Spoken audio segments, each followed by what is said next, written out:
بيبدأ الفيلم مع توم واللي بيكون ضابط مخابرات محترف، وميزته الأكبر هي قدرته على التخفي في أي وقت وأي مكان. وده بطل الفيلم واسمه رومان، وهو كمان ضابط مخابرات، وتقدر تقول إنه الرئيس المباشر لتوم بطلنا والبطل التاني للفيلم. وبننتقل جوه قاعدة نووية في دولة إيران، والمفروض إن المخابرات الأمريكية زارعين بطلنا يحمل فيروس عندهم، وده على أساس إنه فني اتصالات وجاي يحدث الألياف الضوئية اللي بيستخدموها في زيادة سرعة النت.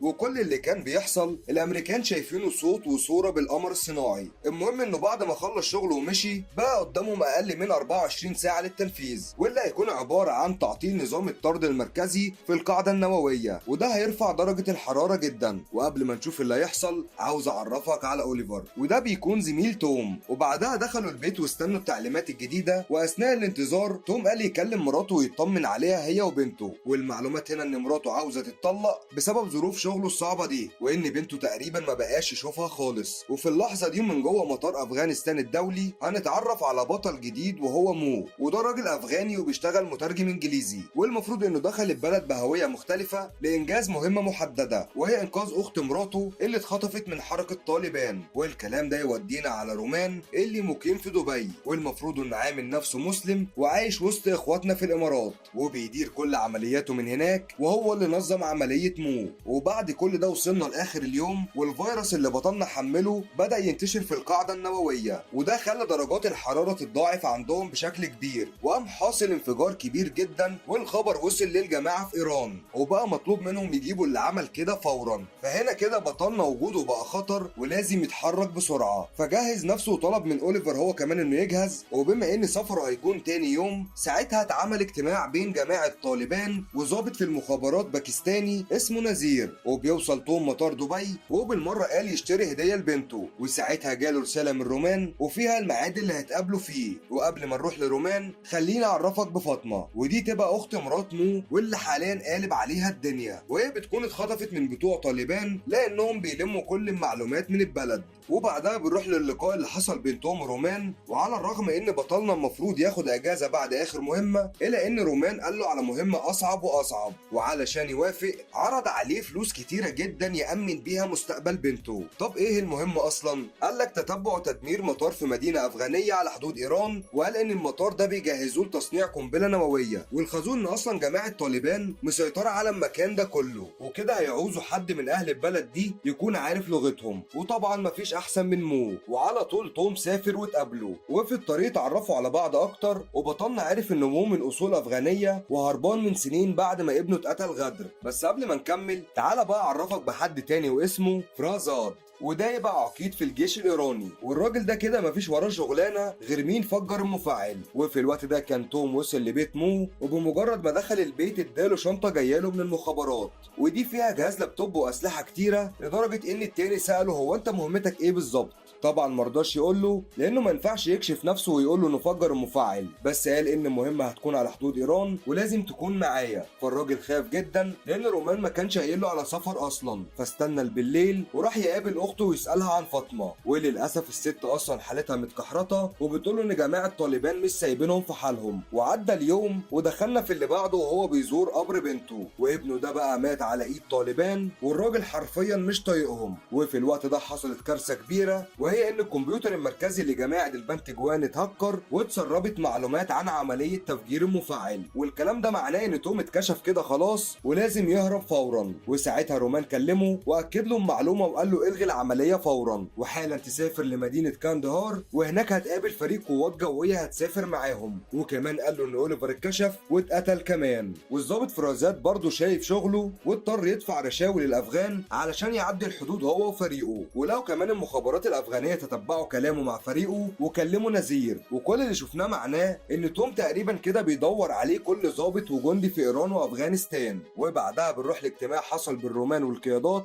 واتفقوا فيه انهم زي ما قلت قلت لك هيبعتوا بطلنا على مدينة كاندهار، والمشكلة هنا مش في المسافة الكبيرة اللي هيقطعوها، لا المشكلة في كل اللي هيقابلوا طول الطريق هناك. وبما ان مفيش حل غير ده فبلغ مو قال له لازم نتحرك حالا، ونذير هو كمان بيتحرك وكلم واحد من طالبان يوفر له فرقه كامله تساعده في المهمه. وتوم بيحاولوا يامنوه بالقمر الصناعي، لكن فرازات وكل رجالته مستحيل يسيبوه يوصل اصلا لكاندهار. وبعدها بنروح لتوم اللي دخل في قلب المدينه وبدا يشوف عربيه جديده، وبالفعل جاب حته ربع نقل بس لفت الانتباه وخلى تنظيم الدوله الاسلاميه يظهر. والكارثه هنا ان الطريق زحمه جدا واضطروا انهم يقفوا، وفرازات استغل لها فرصة ونزل يقرب منهم، وبالتوازي رجالته داخلين من زاوية تانية، ولما خلاص وصلوا شافهم مضطر انه يتحرك وبقى ماشي على الرصيف، ونذير بيكون وراه شوية وحاولوا انهم يوقفوه لكن ما عرفوش، فقاموا خابطين نذير وقام عامل لهم انفجار جامد جدا. وبما ان فرازات مش في بلده فاضطر يسكت، وبكده خرج من المطاردة. وبنكمل مع نذير ورجالته. وبعدها توم بقى يسكت، لا ازاي، قام خابطهم بطريقة صايعة قوي، وفي ثواني كده خلص منهم وبقوا لوحدهم في الصحراء. وحصلت حاجة تاني، وهو ان الكاوتش فرقع منهم وحاولوا يغيروه، بس اصلا مو عجوز ومش مستحمل الحر فخاف وجاب اخره وقال له كمل لوحدك، انا اصلا جاي ادور على اخت مراتي مش علشانك.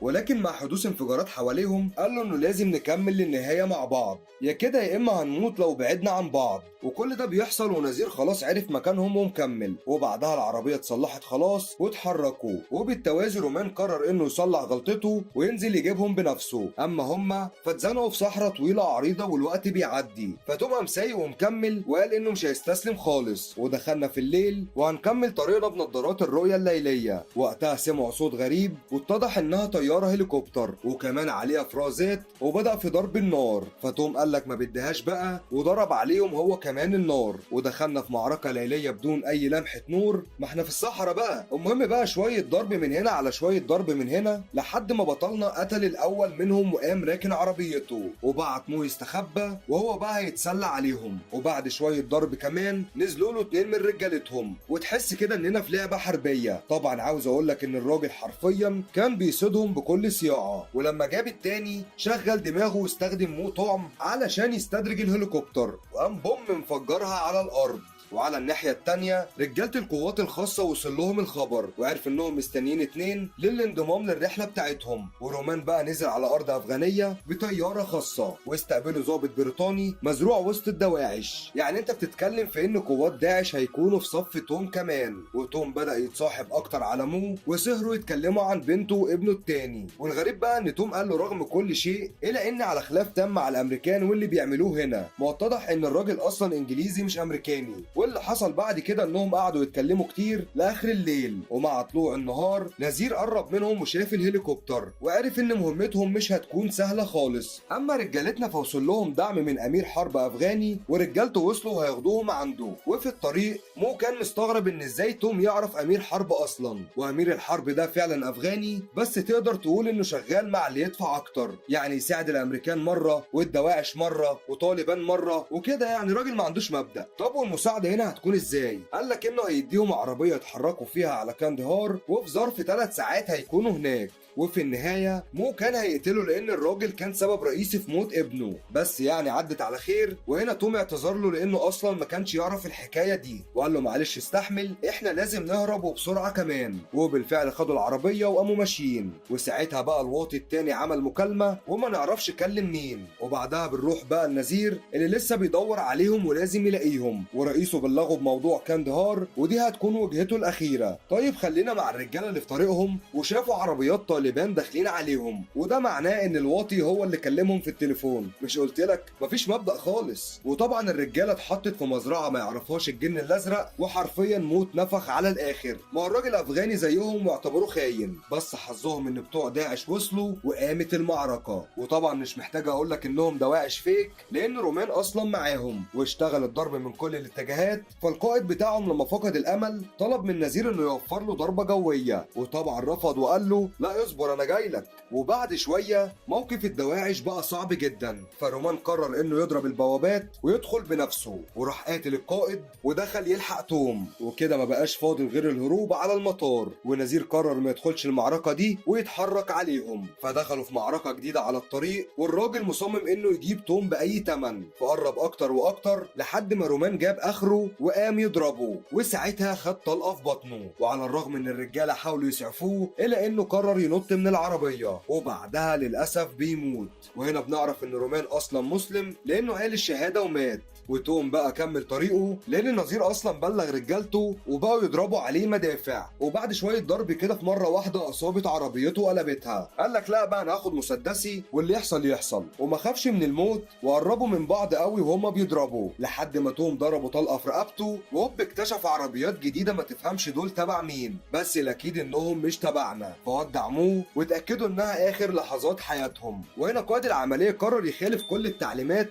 وامر الطياره اللي عندهم بضرب كل العربيات دي، وراحوا ضربينهم 3 صواريخ جابوهم على الارض كلهم. ووصلوا الرجاله وخدوهم وركبوا الطياره وتمت العمليه بنجاح. في المشهد الاخير هنشوف جزء صغير من نتيجه الحرب اللي قامت، والعفو عن فاطمه وموت فرازات، وكمان رجوع توم لبنته ومولد بقى من عيلته. وبينتهي الفيلم هنا. اتمنى يا رب تكونوا استمتعتوا. سلام.